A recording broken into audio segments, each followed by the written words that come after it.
And welcome to bio class. और आज हमको पढ़ना है चैप्टर मतलब टोटल आपका यूनिट 2 का स्टार्ट करने वाले हैं हम चैप्टर 1। ऐसे तो आप चैप्टर 5 पे आ गए हो, और अगर देखें तो यूनिट 2 का आपका फर्स्ट चैप्टर आज स्टार्ट होने वाला है।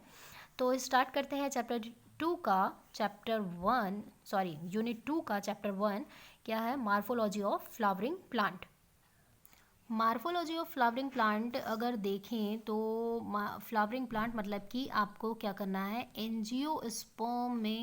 एंजियोस्पर्मिक प्लांट के बारे में स्टडी करना है। अब एंजियोस्पर्मिक प्लांट जो होते हैं वो वेल डेवलप होते हैं इस तरीके से, जैसे मैंने यहाँ पे डायग्राम बनाया हुआ है। तो उसमें आपको डेवलप मतलब आपको परफेक्ट वेल डेवलप आपको रूट मिलेगा, स्टेम मिलेगा। ठीक है, ज़्यादातर ये टू टाइप्स में डिवाइड होते हैं, एक तो मोनोकॉटिलिडॉन और डाइकॉटिलिडॉन, मतलब monocot and dicot seed. Monocot और डाइकॉट सीड में जो ये सीड स्टार्ट होती हैं इस तरीके से इनमें फॉर्म होता है, तो ये वाला पार्ट जो होता है वो रेडिकल होता है, रेडिकल। एंड ये वाला पार्ट जो होता है वो होता है प्लेम्यूल। प्लेम्यूल और रेडिकल ये वर्क करता है एपिक्स फॉर्म को डेवलप करने में, जैसे कि स्टेम है, लीव्स है, फ्रूट है, फ्लावर है। आप जितने भी वॉच कर सकते हो उनके सीक्वेंस को हमको पढ़ना है, किस अरेंजमेंट में ये होते हैं ये जानना है, और इनके मॉडिफिकेशन को जानना है। तो आप इस चैप्टर में पढ़ोगे इनके मॉडिफिकेशन, इनके स्ट्रक्चर, इनके सीक्वेंस, किस तरीके से ये अरेंजमेंट है। और जो ये रेडिकल पार्ट होती हैं वो रेडिकल पार्ट रूट फॉर्मेशन करता है। तो आपको मार्फोलॉजी का मतलब ही मालूम है, क्योंकि आपको मैंने बता दिया था morphology it means external structure study. Morphology study ये होता है कि हमको फ्लावरिंग प्लांट के एक्सटर्नल बाहर जो जो हमको दिखाई दे रहे हैं, जैसे लीव है, स्टेम है, फ्लावर है, सी, तो जो हमको मतलब दिखाई दे रहे हैं उनकी स्ट्रक्चर को हमको स्टडी करना है। तो यहाँ पे आपको इस तरीके से जो रेडिकल से फॉर्म हो रहा है वो रूट है। अब हमको जानना है कि रूट के जो अरेंजमेंट होते हैं या क्लासिफिकेशन होता है, कितने टाइप्स के आपको रूट दिखाई देते हैं, तो हमको आज स्टडी करना है। तो let's start root system. Root system में अगर देखें तो रूट को क्लासिफाइड किया गया है 3 टाइप्स ऑफ रूट्स। तो यहाँ पे पहला टाइप है टैप रूट।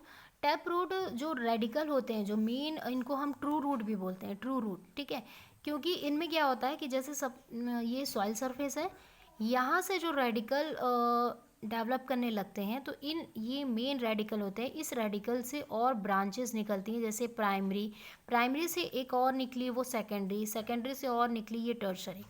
मतलब रेडिकल से आपके primary root, secondary root and tertiary root, clear हो रहा है? Primary, secondary and tertiary root में ये डिवाइड होते हैं, लेकिन ये कनेक्ट, तीनों रूट कनेक्ट किससे होंगे? रेडिकल से। तो इसलिए इसे ट्रू रूट कहते हैं, क्योंकि रेडिकल से अगर रूट का फॉर्मेशन हो रहा है तो उसको हम टैप रूट कहेंगे, टैप रूट सिस्टम कहते हैं। ये जनरली आपको ग्राम में दिखाई देगा। ठीक है, चने के आप पौधे देखना, जो आप जनरली चना बुट लेते हो तो उसमें आपको इस तरीके के रूट दिखाई देते हैं। आपको कोरिएंडर में भी ये चीज़ दिखाई देगा। अब आते हैं फाइबर रूट पे। तो फाइबर रूट में इस तरीके से हम इसे कहते हैं फॉल्स रूट सिस्टम। क्यों इसे फॉल्स रूट कहा जाता है? रीज़न ये है कि आपको रूट वही ट्रू है, मतलब वही ट्रू रूट कहलाता है जो कि रेडिकल से फॉर्मेशन करे या रेडिकल से कनेक्ट रहे। तो इसमें क्या होता है कि जैसे ये सॉइल सरफेस है, इसमें जो रूट का फॉर्मेशन होता है वो रेडिकल डेवलप करना चाहिए, लेकिन रेडिकल यहाँ पे सॉइल सरफेस पे ही क्या हो जाता है? डिसअपियर हो जाता है, गायब हो जाता है, और यहाँ से बहुत सारे इस तरीके से फाइबर निकलने लगते हैं इस तरीके से। और यहाँ पे कोई डायरेक्ट ये फाइबर्स कनेक्ट कहाँ होता है? स्टेम से कनेक्ट हो जाते हैं।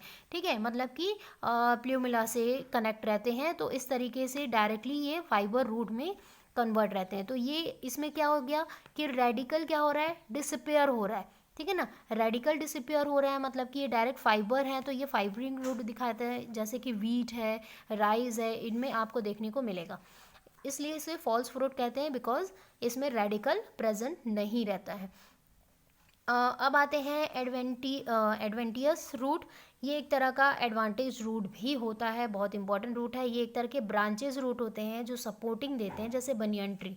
ठीक है, आप इस तरीके के ट्री में देखोगे कि ये रूट क्या करते हैं, ये स्टेम से इस तरीके से, ये रूट इस तरीके से निकलते जाते हैं और वो उसको एक सपोर्ट देते हैं, मैकेनिकल सपोर्ट देते हैं। क्लियर हो रहा है?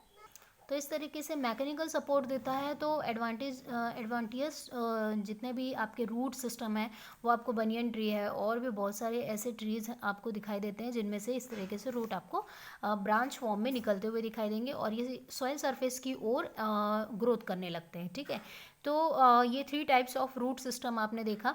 अब इसमें जानते हैं कि मॉडिफिकेशन ऑफ रूट कितने टाइप्स के होते हैं। मॉडिफिकेशन ऑफ रूट सिस्टम को जानने से पहले हमें एक और चीज़ जानना है कि रूट के जो एक्सटर्नल आपके कंप्लीट एक्सटर्नल आपके क्या होंगे स्ट्रक्चर जो हैं उनके बारे में आपको कंप्लीट जानना ज़रूरी है। तो इस तरीके से मैंने यहाँ पे रूट बनाया हुआ है। अगर मैं इसका LS या TS काटती हूँ तो आपको बहुत ही ईजी दिखाई देगा। रूट के इस तरीके यहाँ पे जो एक आपको अलग से स्ट्रक्चर दिखाई दे रहा है, ये होता है root cap. Root cap generally क्या होता है, रूट बहुत ही ज़्यादा सॉफ्ट होते हैं, तो वो सॉइल सरफेस पे जब क्या होता है रेडिकल फॉर्म करते हैं सीड में, तो रेडिकल का जब डेवलपमेंट होता है तो रेडिकल बहुत ही ज़्यादा क्या होते हैं, सॉफ्ट होते हैं।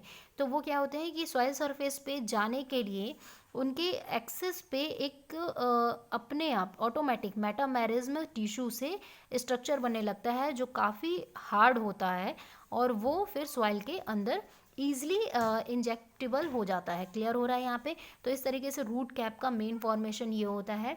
अब ये वाला जस्ट ऊपर वाला जो पार्ट होता है, यहाँ पे एक सेल पाया जाता है, बहुत ही ये माइटोसिस डिवीज़न कंटिन्यू करते रहते हैं। इस सेल को कोई मतलब नहीं कि प्लांट डेवलप कर रहा है कि नहीं या फिर पत्तियाँ झड़ रही हैं, इसको कोई मतलब नहीं, ये अपना डेवलपमेंट करते ही रहता है।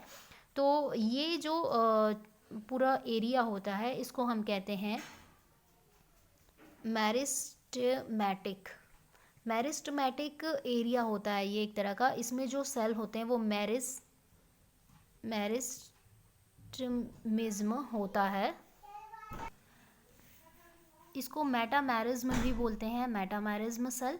तो मेटामेरिज्म या मेरिस्टम सेल जो होता है वो माइटोसिस डिवीज़न कंटिन्यू करता है और ये क्या होते हैं कि कंटिन्यू ये बहुत सारे सेल होते हैं और इनसे ग्रोथ, ये रिस्पॉन्सिबल होते हैं प्लांट ग्रोथ के लिए।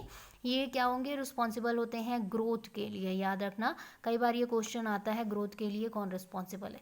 जस्ट जब ये जो मेरिस्टमेटिक जो एरिया है, यहाँ के जो सेल हैं जब ये इलोंगिनेशन करते हैं इस तरीके से, मतलब ये साइज में बड़े होने लगते हैं ऐसे, और इनका जो डेवलपमेंट होता है जिसकी वजह से ये वैस्कुलर बंडल का फॉर्मेशन करते हैं। ये क्या करेंगे, वैस्कुलर बंडल का फॉर्मेशन करेंगे जो फूड फॉर्मेशन से लेके फूड स्टोरेज तक या ट्रांसपोर्टेशन में हेल्प करता है।